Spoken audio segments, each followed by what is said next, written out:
ଏବେ ତ ମୋ ବାପା ଅଛନ୍ତି ସେ ୟଙ୍ଗ ଅଛନ୍ତି ତାଙ୍କର ସେ କରୁଛନ୍ତି ମୁଁ କେବେ ବି ମୋ ବାପାଙ୍କ ଉପରକୁ ଯିବିନି ତାଙ୍କୁ ମୁଁ କଣ ହେଲ୍ପ କରିବି ମୋ ବାପା ତ ମୋଠୁ ଉପରେ ମୁଁ ତାଙ୍କୁ କଣ ହେଲ୍ପ କରିବି ଆଜ୍ଞା ସେ ତ ମୋଠୁ କେତେ ଗୁଣାରେ ଉପରେ ମୁଁ ଉଲ୍ଟା ତାଙ୍କୁ ହେଲ୍ପ ମାଗେ ଦିନ ରାତି ସବୁବେଳେ ସଦରେ ବସିଥିବି ଆମେ ସବୁବେଳେ କ୍ଲିୟର କଟ୍ ମେସେଜ ଏହା କରିବୁ କି ଆମେ ସବୁ ବର୍ଷ ସବୁବେଳେ ସବୁ ଟାइम ଆମେ ଚେଷ୍ଟା କରୁଛୁ ବିଭିନ୍ନ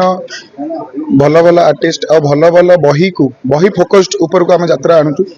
ଆଉ ମୁଁ ସବୁବେଳେ ସବୁ ଦର୍ଶକଙ୍କୁ ଅନୁରୋଧ କରିବି ସବୁବେଳେ ଯୋଉ ଯାତ୍ରାରୁ ଉଠିକି ପଳାଉଛନ୍ତି ଖାଲି ମେଲୋଡି ଆଉ ରେକର୍ଡ ଡ୍ୟାନ୍ସ ଦେଖିକି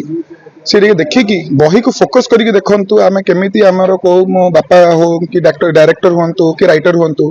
ଆମେ ବହି ଉପରେ କେମିତି ଗୁରୁତ୍ୱପୂର୍ଣ୍ଣ ଦଉଛୁ ଆଉ ବହିକୁ ସବୁବେଳେ ଆପଣ ଆଗ ହିଁ ଦେଖନ୍ତୁ କି କୋଉ ଯାତ୍ରାପାର୍ଟି କୋଉ କେମିତି ବହି ବନଉଛି ଆମେ ସବୁବେଳେ ଆମ ବହି ପାଇଁ ଚର୍ଚ୍ଚିତ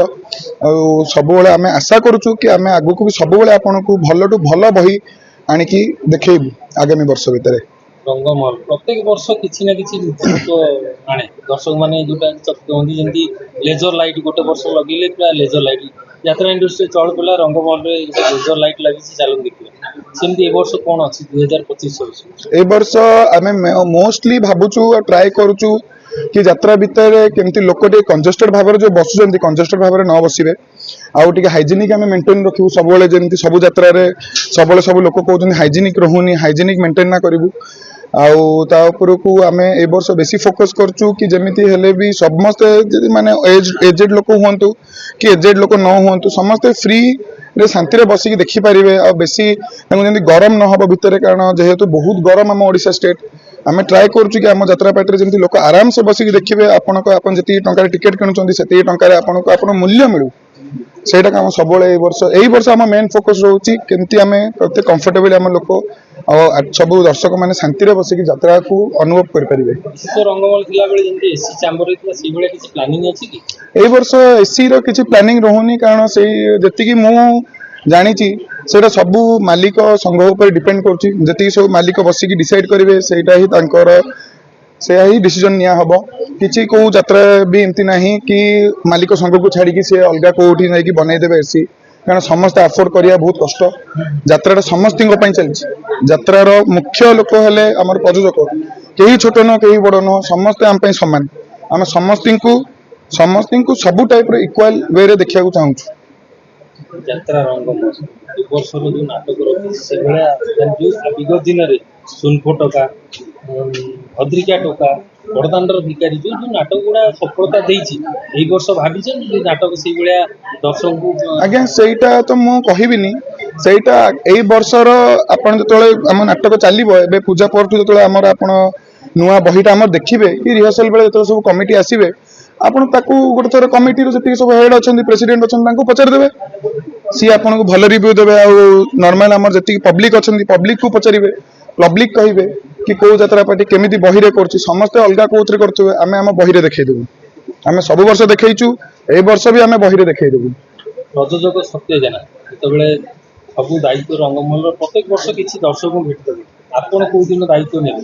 ଏବେ ତ ମୋ ବାପା ଅଛନ୍ତି ସେ ୟଙ୍ଗ ଅଛନ୍ତି ତାଙ୍କର ସେ କରୁଛନ୍ତି ମୁଁ କେବେ ବି ମୋ ବାପାଙ୍କ ଉପରକୁ ଯିବିନି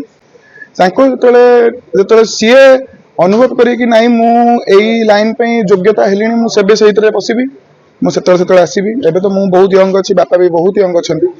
ସେ ଚଲାନ୍ତୁ ଆମେ ଅଛୁ ପଛରେ ବାପାଙ୍କୁ ମୁଁ କଣ ହେଲ୍ପ କରିବି ମୋ ବାପା ତ ମୋଠୁ ଉପରେ ମୁଁ ତାଙ୍କୁ କଣ ହେଲ୍ପ କରିବି ଆଜ୍ଞା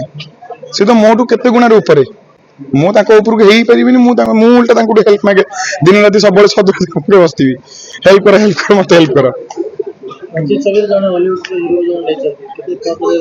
ଆଜ୍ଞା ରାଜବୀର ଭାଇଙ୍କୁ ମୁଁ ବହୁତ ଆଗରୁ ଜାଣିଛି ସିଏ ମୋଷ୍ଟ ବି ନର୍ମାଲି ଆମେ ଜିମ୍ରେ ବି ବହୁତ ଦେଖା ହେଇଛୁ ହି ଇଜ ଭେରି ୟଙ୍ଗ ଟ୍ୟାଲେଣ୍ଟ ତାଙ୍କର ବଢିଆ ଟ୍ୟାଲେଣ୍ଟ ମୁଁ ଆଶା କରୁଛି ଯେତିକି ମୁଁ ଆଶା କରୁଛି ମୁଁ ଚାହୁଁଛି ଆମେ ଯୋଉ ୱେରେ ଭାବିଛୁ ଆଉ ତାଙ୍କୁ ଦେଖିକି ମୋ ବାପା ଯାହା ଭାବିଛନ୍ତି କି ସିଏ କୋଉ କ୍ୟାଟେଗୋରୀରେ ତାଙ୍କୁ ଦେବେ ତାଙ୍କୁ କୋଉ ରୋଲ ଦେବେ ମତେ କାଇଁ ଲାଗୁଛି ସିଏ ଆଗାମୀ ବର୍ଷରେ ବହୁତ ବହୁତ ଫ୍ୟୁଚରରେ ନାଁ କରିବେ ଆଉ ମେ ବି ସେ ଅପକମିଂ ଷ୍ଟାର ବି ହେଇପାରିବେ ଗୋଟେ ଟାଇମର ଆଣ୍ଟି ଭିଲେନ ହଉ କି ଭିଲେନ ହଉ କି ହିରୋ ହଉ ସେ ସବୁ ଟାଇପର ଫିଟ୍ ହେଇପାରିବେ ଡାଇଲଗ ମାଷ୍ଟର ପ୍ରତାପ ରାଉତ ଗୋଟେ ଯାତ୍ରା ଇଣ୍ଡଷ୍ଟ୍ରିରେ ଗୋଟେ ଚର୍ଚ୍ଚିତ ଚେହେରା ଆଉ ତାଙ୍କ ଡାଇଲଗ ଶୁଣିବା ପାଇଁ ସଦାବେଳେ ଲୋକ ଉତ୍କଣ୍ଠାର ସହିତ ବସନ୍ତି ତାଙ୍କୁ ଏ ବର୍ଷ ରଙ୍ଗମହଲ ବୁକ୍ କରିଛନ୍ତି କଣ ତାଙ୍କୁ ଆଶା ରଖିଛନ୍ତି କଣ କରିବେ ମୁଁ ସବୁବେଳେ ମୋ ବାପାଙ୍କୁ କୁହେ କି ଆପଣ ସବୁବେଳେ ବାପା ଟ୍ରାଏ କରିବେ ଯାତ୍ରାରେ ନୂଆ ଟ୍ୟାଲେଣ୍ଟସ୍ ମାନଙ୍କୁ ନୂଆ ଟ୍ୟାଲେଣ୍ଟକୁ ଟିକେ ଆଶ୍ରୟ ଦିଅ କାହିଁକି ନା ସମସ୍ତେ ପୁରୁଣା ଲୋକଙ୍କୁ ଦେଖୁଛନ୍ତି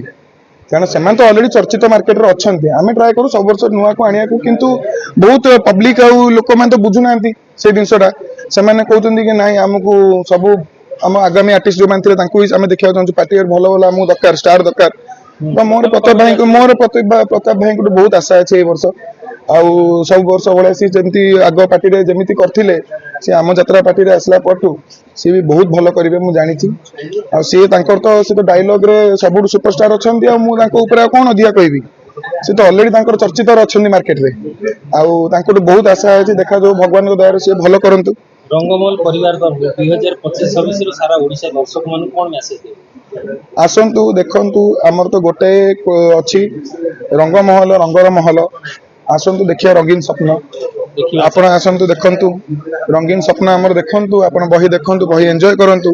ବସିକି ଫ୍ୟାମିଲି ବୁଢା ଲୋକ ସମସ୍ତେ ଆସନ୍ତୁ ଦେଖନ୍ତୁ ମୁଁ ସେୟା ଆଶା କରିବି ଆଉ ସମସ୍ତେ ଦେଖନ୍ତୁ ଖୁସି ହେଇକି ଯାଆନ୍ତୁ